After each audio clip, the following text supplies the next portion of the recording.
Thanks, Jamie, and thank you everybody for gathering this morning. It's been about a year since I came and visited with this group to talk about an initiative that has been on our priority list. And when I say our, I'm certainly talking about inclusive ICR, but I think quite a few employers, community leaders for quite some time.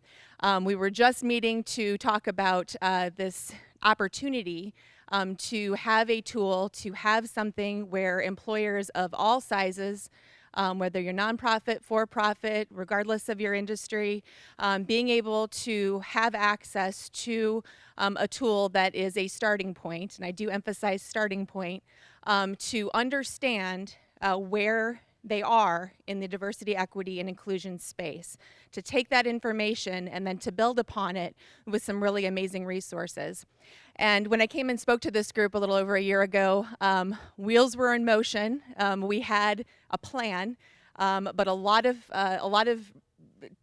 planning and a lot of next steps were required to get us to where we are today. And I'm really proud to say that not only were we able to have the assessment launched in April, but we had a very impressive completion, as well as a lot of employers who are reaching out, whether or not they took the assessment, but to have some additional conversations about what they can do to build their understanding.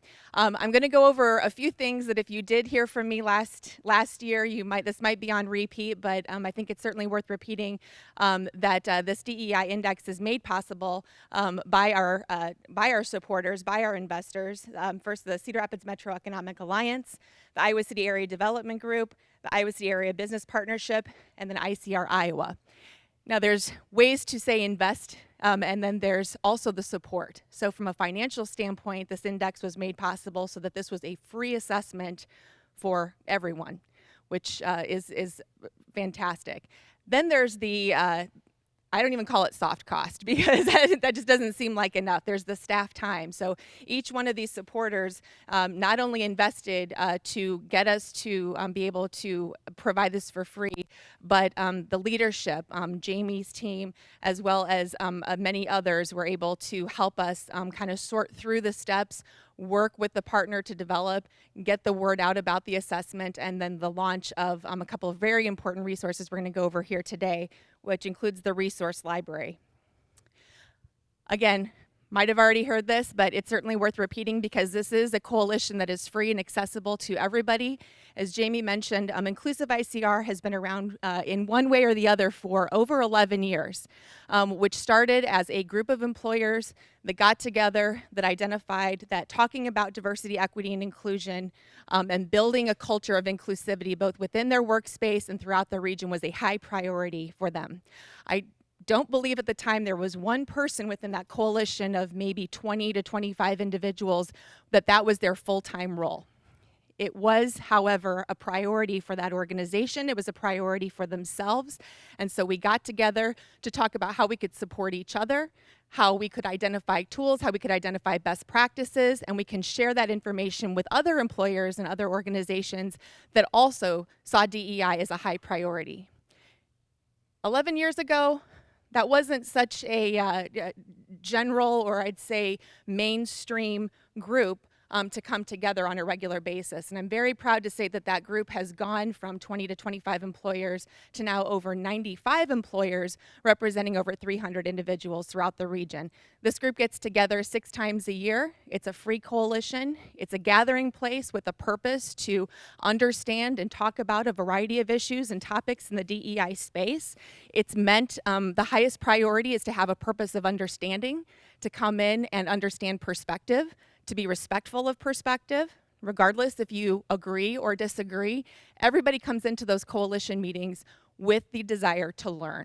And that has been a very successful template that we're very proud of.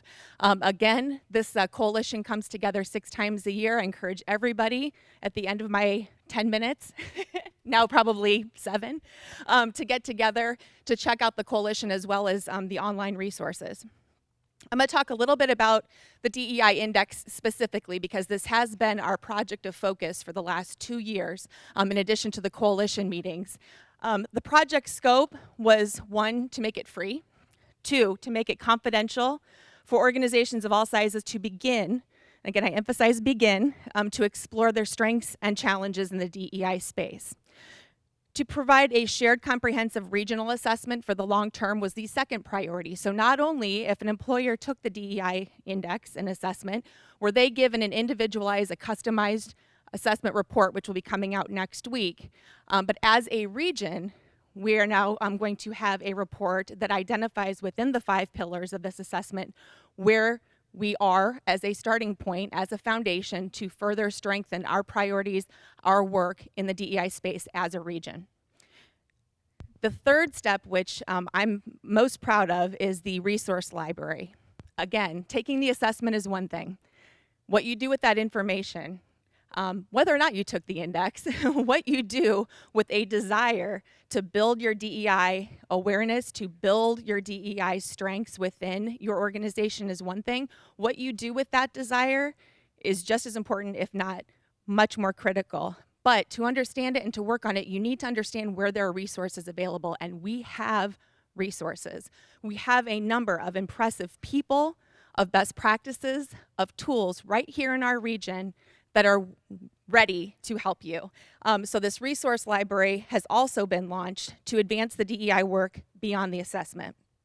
And finally, within this scope, the annual assessment to identify progress. This doesn't just stop here. The desire as an organization, the desire as a region to continue this work, to see where we've been or where we have not grown, is just as critical. So within this assessment, we've got 5 key DEI pillars: CEO commitment, diverse suppliers, diverse people, internal policy, and community outreach. Again, each one of these areas has tools, has opportunities of where a person or an employer can grow. The timeline flew by for being a project that we wanted to launch over 2 years ago. April came rather quickly, but we were able to launch the index on April 18th and close on May 8th. Our goal was 50 completed assessments. We were told by all experts for a market of our size, for a market that is really not as advanced as other markets of our size when it comes to this work in a strategic way, 50 completed assessments would be considered a success. And I'm very proud to say that we had 93 completed assessments. In June, actually live now, so when you go, because I know everyone's going to go to inclusivicr.org after this, in June we launched the Inclusive ICR Resource Library, which within those 5 pillars, we have had a team of coalition members that have devoted hours upon hours building resources that, as you identify ways that you want to grow in these spaces within these pillars, you have a starting point. You have resources from consultant to best practices to how-tos, tutorials, and beyond. It's an incredible library. If you do not have a chance, if you haven't had a chance yet, I strongly recommend that you go on there and check that out. Starting next week, employers are going to receive their confidential assessment, which will identify where they are within those 5 pillars. And then we're also going to be releasing the regional report. In summer and fall, so the steps after this, it's really about identifying where we as Inclusive ICR can take some of these topics, some of these opportunities that have been identified as we need to have more constructive conversations, we need to have and build on our resources that we have within these pillars, and use those coalition meetings as a point to gather and talk and learn from each other. The other piece of this is within a conference that is hosted by the Gazette, full disclosure, but Inclusive ICR has been a part of for a number of years now. The Diversity, Equity, and Inclusion track will also be hosting sessions that talk about and explore and gather employers from all over the state, not just the region, to talk about these issues and these topics within the 5 pillars, as well as, like I mentioned, the coalition meetings. Some of the highlights, and I'm just going to tease this because, again, the entire regional report will be coming out here soon, and we'll have a highlight and summary. Of course, attraction and retention of talent is among one of the top objectives for employers when thinking about DEI and why they feel it is a high priority for them as an employer.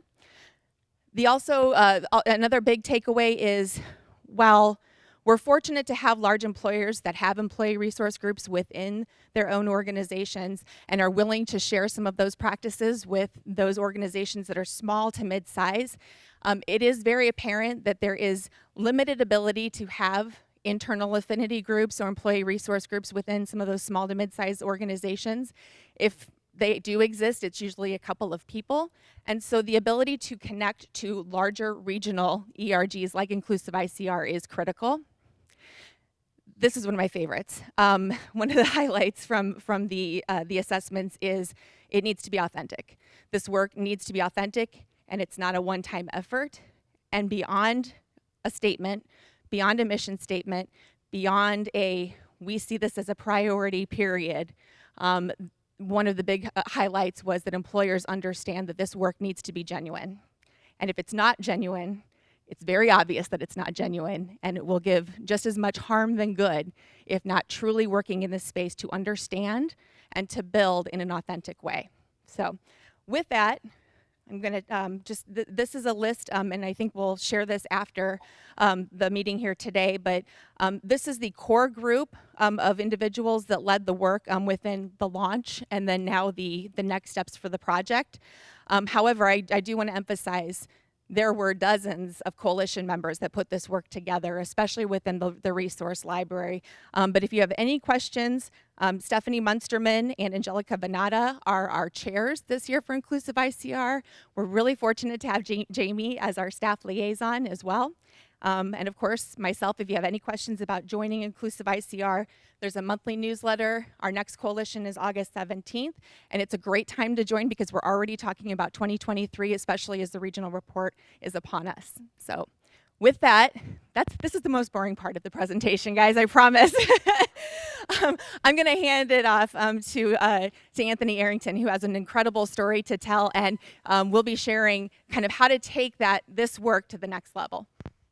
No, thanks for coming. Anthony Arrington, again, I own a company called Top Rank. I started my company as a professional search firm, but I also knew when I started my organization in 2018 that it wasn't just about recruiting. I couldn't just put people that looked like me in the organizations. What would companies do to create an environments and cultures that keep organizations? And so that led me to the other side of my business, which was the consulting side of my business. I'm a certified diversity executive. I'm also a certified diversity facilitator. There's a difference between the two. So one of the things I wanted to talk about today is I was glad that we started with the survey. And I'm glad it's important because all of us are taking surveys, right? It's fun stuff, right? Probably surveyed out, right? So I hear this with a lot of my clients. They're surveyed out. How many surveys can I take? What can I do? Because what happens is these surveys get sat on the shelf like that, right? We're doing great, right? Survey shows that we got diversity in our company, right? We're doing a lovely job. You know, we've got great, we got parties, we got the potlucks, and we do good, right? We have your surveys. But when you look at the people who are affected in your organization, maybe the small group of people that look like me, or maybe that are members of the LGBTQ community, maybe you don't have a lot of women in your organization, do you ever think about how they feel? So you probably don't find that on a survey, right? And you probably don't find on a survey why people feel the way they do, right? There's a lot of qualitative and quantitative information in surveys, but we all take them. So what Quinn said is so important. And I used to be a huge advocate of surveys, and I still am. I think they're important. You have to barometer yourself some way. I think there's multiple ways to evaluate your organization. But we have to remember people are not data points, right? We're not data points. We're human beings with feelings, right? And we have reasons why we feel the way we do. Even if we disagree with each other, we have reasons to feel the way we do. So what I do as a facilitator and what our organization does as a facilitator, we look at information like that because I've seen surveys all over the place. And one of the things I always find is that they usually anecdotally tell you what you already know anecdotally, right? They put a number to it. I'm working with an organization now, and we've spent a ton of time on a really extensive survey, only to tell them about the 7 things that we already knew when we started the survey. We just put a number to it now. So now the question is, you validated what you do, what are you going to do about it? So we want to dig into the answers to the survey, right? We find out there's an issue with communication. We have a communication issue in our company. We don't communicate about diversity enough. Well, what does communication mean? What does that mean? Well, we can fix that, right? There's a symptomatic way to fix that. Let's just create a communication plan. Let's put together some brochures. Let's get some stats. Let's get some posters. Let's put those around our workplace, and let's tell people what the problem is. That's symptomatic. Now the question is, why do you have a communication problem? That's what we're not digging into when we talk about this space. That's difficult to do, to ask ourselves why, right? So the communication issue might not be because we have problems with documents and forms and different ways to communicate. The issue may be that you don't like the way Anthony communicates, or you don't trust your leadership, right? And a lot of the surveys and a lot of things you'll hear is, we don't trust leadership. Leadership has a problem. It's leadership. It's you. You're the CEO. You. Well, the company's made of human beings and people. Yeah, the leader controls the purse. The leader controls the money. The leader doesn't control your feelings. The leader doesn't control the feelings of the people who don't believe in diversity, equity, and inclusion, but they have thoughts. We need to know about those thoughts because there's a reason why people don't believe in it. And so if we're not digging under the surface and we're depending on the leader to solve all the problems, you have a problem with your company because the leader can't solve everything. Everybody wants to be a leader, right? It's always the leader's fault till you're in that position as a leader, right? I talk to a lot of companies and we have these conversations about leadership and challenges. And so I say, so tell me, how long have you been here? 20 years, okay. How many leaders have you had? Let's see, in the last 5 years, we've changed leaders. Last 20 years, we've changed leaders 4 times. Okay. So help me understand. Are you still having some of these problems with diversity, equity, and inclusion and engagement? Yeah, okay. So the leaders changed. You've been here 20 years. But you are complaining about the leader. So help me understand that. And I'm not saying that to make anybody look stupid. This is a real question. Help me understand why. Because if we're not answering those questions, we're not solving the problem. The survey's not going to solve the problem for you. The survey's a barometer. It's a 10,000-foot look. You have to ask yourself, as Quinn said, what are you going to do next? Are you going to set that survey on the shelf, or are you going to work with it? One of the things I like to say is, in order to work with it, you got to be willing to take arrows. And what does that mean? Well, how do we take arrows? And I don't mean that in a literal way, obviously. But people in your company don't like what you're doing sometimes. That's a real fact. But you can't disengage those individuals. You need to understand why they don't buy into this, right? Otherwise, they're going to make life hell for you constantly. And you're going to be like the woman that's sitting there for 20 years asking yourself, why do you have the same problems? As many surveys as you've taken, as many trainings as you've taken, why is the problem still here? So everybody in the room, we talk about culture, right? We have these conversations about culture. Culture is just the collective regard, collective people, and social norms. Culture's in your work, right? So the people define the culture. Most companies don't have a bad culture. Most companies do not have a toxic culture. Most companies have a culture with toxic people. That's different. And you're not going to find that in a survey. You're not. So the question I would ask to anybody who took that survey, any organizations, are you going to do that? Are you going to find out why? So that's what we do in Top Rank. That's what we love to do. We love to dig under the surface. We love to facilitate through conversation, through not safe spaces, because we're not trying to put you in spaces where there's going to be danger, but brave spaces where you're allowed to talk about how you feel and extract the information about you, because you drive your companies. Where your companies go, you drive them, not your leader. Your leader holds the purse, but your leader is not everybody. So I would encourage you, if you've taken a survey, or I would encourage you to do that. If you haven't taken the survey, I encourage you to think about other ways to find what's happening in your organization. And companies like myself and others are here to do that for you. So I'll stop there, take any questions from you. Anthony, Yeah. I do have one. If we're at a company or an organization and somebody comes in and says, hey, I know your company is focused on DEI, This item here, I just do not agree with philosophically, part of my values. What type of conversation or advice would you give us to have a good, engaging, and courageous, brave conversation there? Great question. So help me understand what you don't agree with. Let's have a conversation about that. So usually often might be the next question is, I don't agree with these values, or they don't align with my values. Okay. Can we talk about what part of that doesn't align with your values?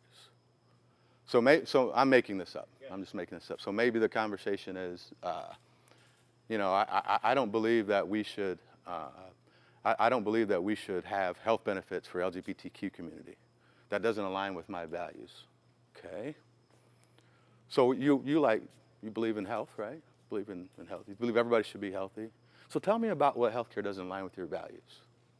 Let's have that conversation, because ultimately we're going to find out, at least in my experience, it's not that you don't want LGBT people to have health care. It's that you have a problem with LGBTQ people. And so we need to really address this. And I may not be able to address that for you, but we have to be honest about that. If it's an issue of values, let's address this. And we may find out through fair conversation, through authentic conversation, that maybe this isn't the place for you. Because if your values don't align with this organization, that's okay. We have to be okay with that. You have to be okay with the fact that sometimes organizations have values that don't align with others. Look, I have organizations I don't align with. We all do. And so we all have to make those human decisions out of respect. That's different, right? I don't have to attack you to disagree with you. I have a choice to disengage. I have a choice to go somewhere else. That's what a leader has to be able to do. Can you take the arrows? Because they're coming. They're coming. And that's a challenge, because we all don't think the same. So did that answer your question? Hope so. Yes. Any other questions? Thank you for your time. Appreciate it.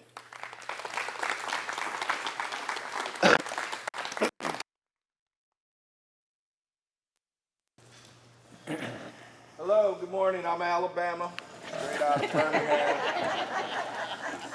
Glad to meet you all today. Alabama is my name. I'm the founder of Leaders, Believers, and Achievers. I'll give you a little bit of history of how we got into this space. 12 years ago, we started with middle school kids. Now those middle school kids are now adults. Those adults came to me and said, hey, yeah, we really liked your mission, but that mission could apply to us as adults, and it could work in our business also. So our mission is to inspire tomorrow's leaders, believers, and achievers. So all of you should have leaders, believers, and achievers in your company. All of them should be rewarded for those things. And so what we do, and I'll let my partner here, Carrie Kroll, talk about our new program, LBA Engage, but how we got here was that word belonging. Our kids didn't feel like they belonged. Our kids went down and looked at the Alliant Energy building and thought it was just a big building that was only for certain people.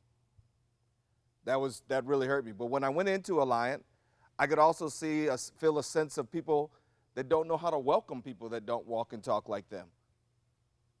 So how am I going to get them together? That's where LBA Engage comes in. So we work through many things to build up people, but we start with our 4 principles of purpose. Plan, call it a flight plan, because you can fly wherever you want to go, and it looks really good up there, right? But then we get into our vision board, and then we call it My Cloud.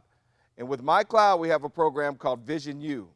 So if your company is interested in doing job shadows or internships with some of the youth that are in our city that possibly will work for you in your future, that's what the Vision U program is for. So we tie you to someone that has similar interests.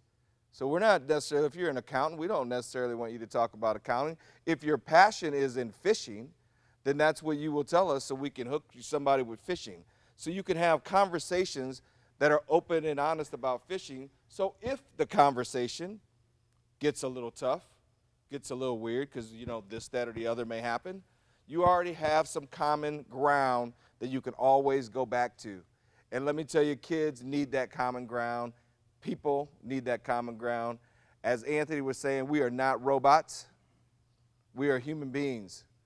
And we have to find some common ground. That's why they call it cooler talk. That's why we call it, you know, where you want to go to.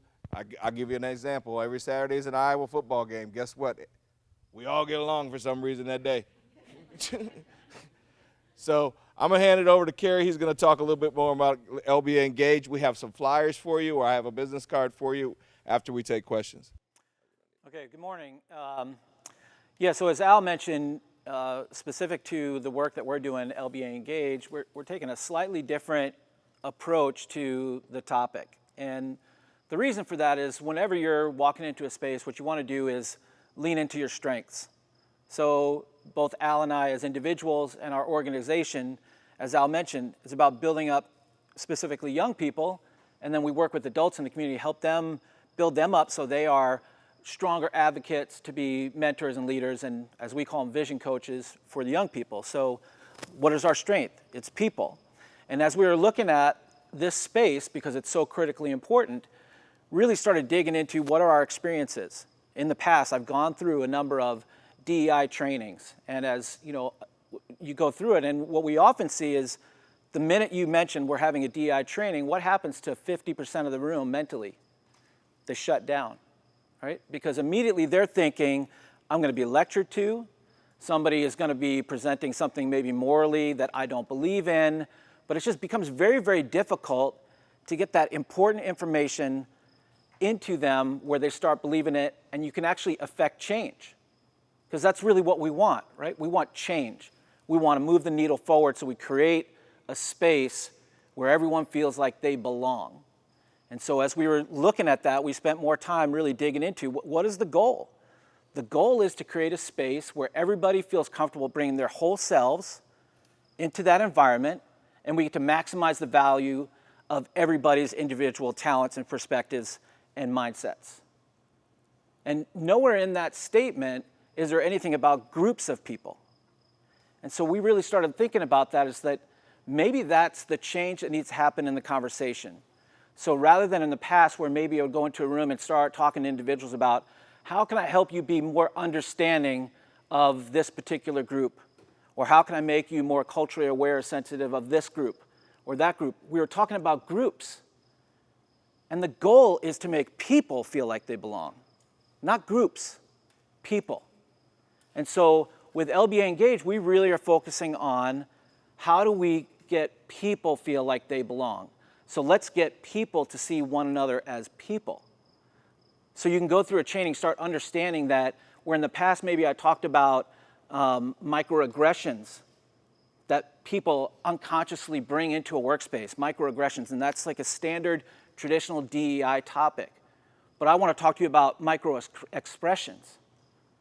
Can you read the expression on that person's face, and then that changes the way you interact with them? And it changes the way they feel about how you're interacting with them.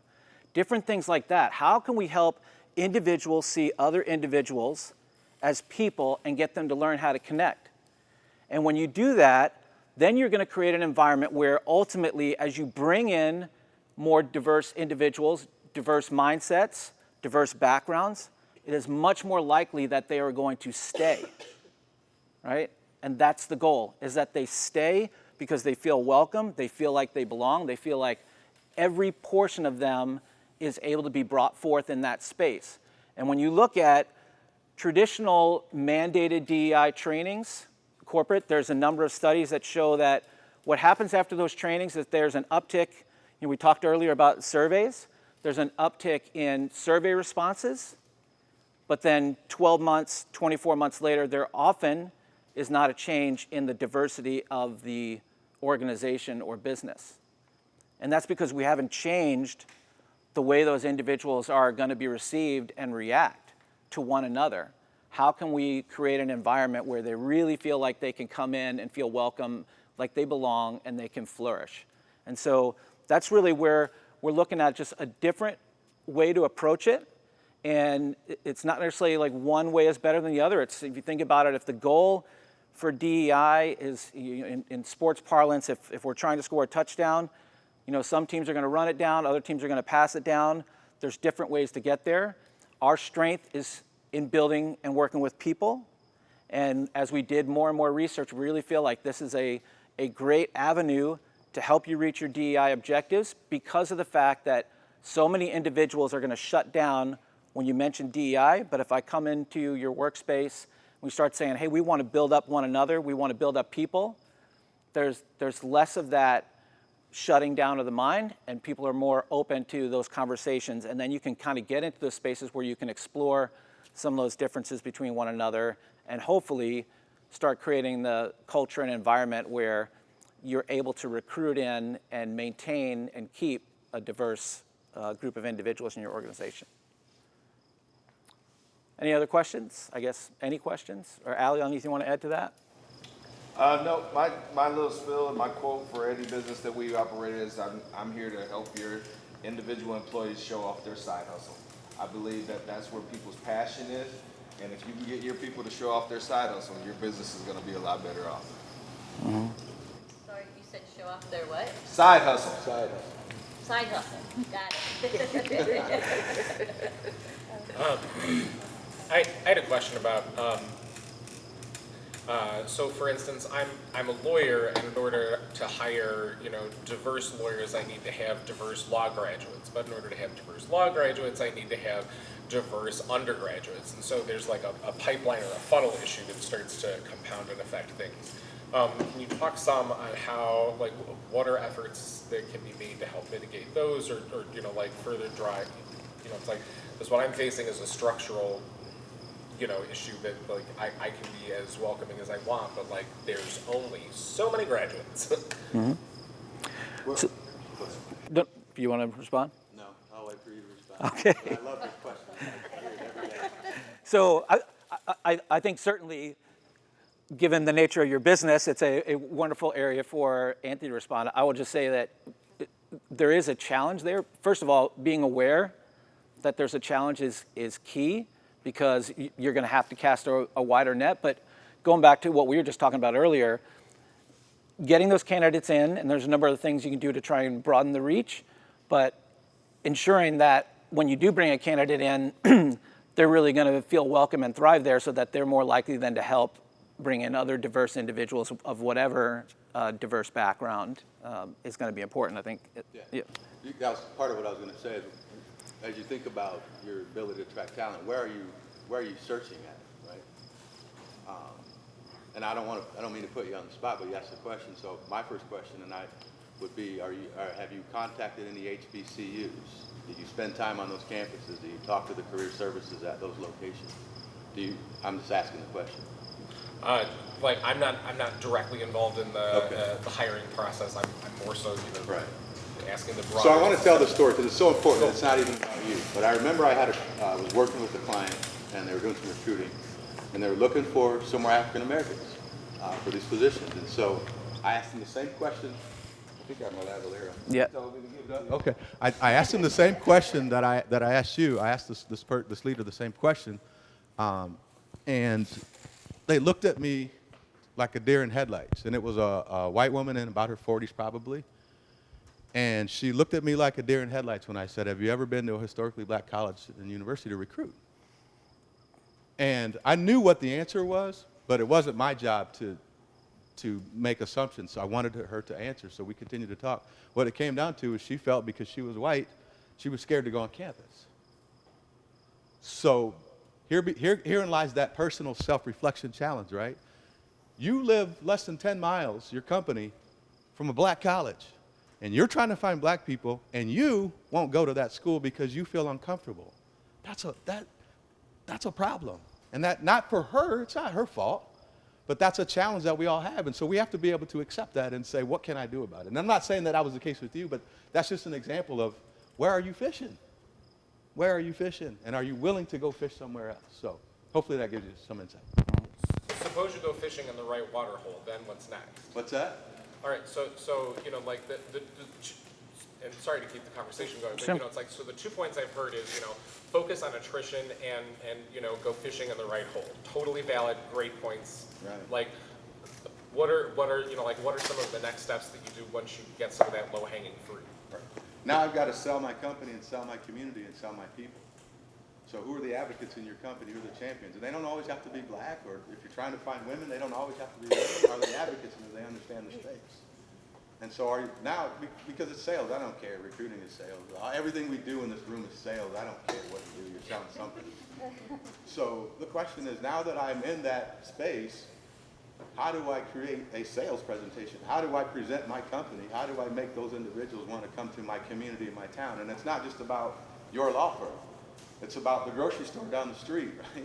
It's about what they can do in the community and how am I connecting the dots to do that. When I recruit in Iowa, I often say, you like Chicago? We're 3 hours from Chicago. You're a day trip, right? You want to go home? You can go home and be home in a day. I've done it. 3 hours from Minneapolis, 5 hours from St. Louis. So if people are big city, which a lot of folks who look like me have come from urban communities and larger cities, we can still sell that, right? So how do you sell your company? How do you sell your community? How do you sell your region? They all connect. Does that help? Yes. I think Anthony touched on one thing that's also really important to be mindful of is that, he mentioned that when we're talking about diversity, always understanding that we're talking about diversity in all ways, right? So if you create a space that's open and welcoming to women, and it's open and welcoming to transgender, it's open and welcoming to minorities, it's open to whatever, then anyone else who potentially might have challenges in other spaces is going to feel more welcome and open in your space. And so that's really, really important, is that if we're continually trying to create spaces where people feel like they belong, then it's going to make your organization much more attractive to all individuals, regardless of where their diversity comes from. So. I want to go back to something that Quinn brought up, and that's being authentic. It's really important. And I'm going to give you a story for you to kind of leave here with, but you really have to check yourself sometimes. And that is, when George Floyd and everything went down, I got thousands of friends that don't look like me and thousands of friends that do look like me. But most of my white guy friends came to me and said, Al, what can we do? What should we do? My answer to them is that, do you really want to know? Because you're going to put yourself in a position that there's going to be friends at the country club that are not going to like your decision. You're going to have friends that you've had for 30 years. I've seen divorces go down. I've seen it all. And so you really have to ask yourself, when you want that change, if you're willing to risk a lot of things in order to get that change. Because we don't allow people to come into our space and then leave it at the door. If I see you out, I'm going to call you out because this is what you said you wanted to do. This is the change you said needed to happen, not just for the community, not just for your business, but for you. And so you really sometimes have to dig deep, because that ain't easy to do. If you can't walk into the country club anymore and be proud of your change, you probably haven't changed. And sometimes we tell a story so often and so much, we start to believe it, and when it ain't even true. And so we have to be really careful when we get into this space, that when you look in the mirror, as Michael Jackson would say, that you really, really want that change, authentic change, because it will go with you everywhere you go for sure. Are there more questions for the speakers? Yes. Quinn, can you talk a little bit about the assessment and what that, for those that may not dive into the level that here you're talking about, but where do you begin? Where do you start? Because it is such it's a huge umbrella of things, from, like you said, mindset to color to, I think I turned it you off. know, gender to whatever. There's so many things. So where do you start, especially when your culture is very not diverse? So where do you start? Yeah, that's a great question. And I think, so the question for those that might not have been able to hear was, regardless if you took the DEI assessment or index, where do you start as an organization? So if you took the assessment and you've got these 5 pillars and you've got your summary, even that summary in the most condensed of versions is a lot. It's a lot to take in. And the expectation isn't, that this is a checklist of things and steps of the what's next, but here is where you're at in terms of from a foundational purpose for the information that you provided from the submitter of the assessment. Here is where you're at. Here are some areas that, based on this, are the greatest of opportunities for you to build. But it is up to you.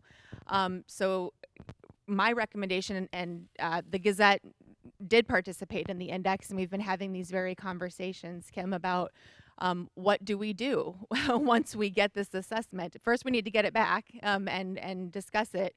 But even for those organizations that didn't complete it, but they recognize that they want to start to explore in this space, my recommendation, first and foremost, you've got 3 individuals here that would be happy to talk to you about the realities of where your current state. And I think that's probably one of the most important pieces, is to have that authentic, and I love brave space, to have those brave conversations about realistically, this is where we can at least begin.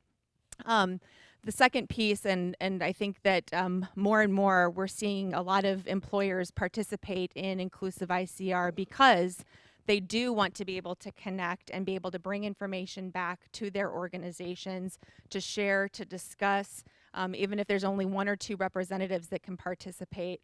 I will say, though, that this work cannot be done by one individual in the organization. And I will stand by that. It is wonderful that we have representatives within Inclusive ICR that are attending the coalition, but as these individuals are attending and participating, it's become more and more clear they are carrying the bulk of the work and the responsibility for their organization and their DEI strategy, and it cannot start and stop with one person. So whether that is a team of individuals, and I would not just say the leadership team, because you need to have engagement and buy-in from every individual, but to have a core group of people in your organization willing to get together, willing to start to explore, willing to meet with Al and Carrie and Anthony and others and talk and be able to identify what's first and realistically what are our steps that we need to start to explore, and give yourself some realistic goals. That's the best starting point you can possibly have. Diving into the resource library, diving in and thinking that you can accomplish it all overnight is just not realistic. And I will also say there is no end point. There should never be an end point in this work.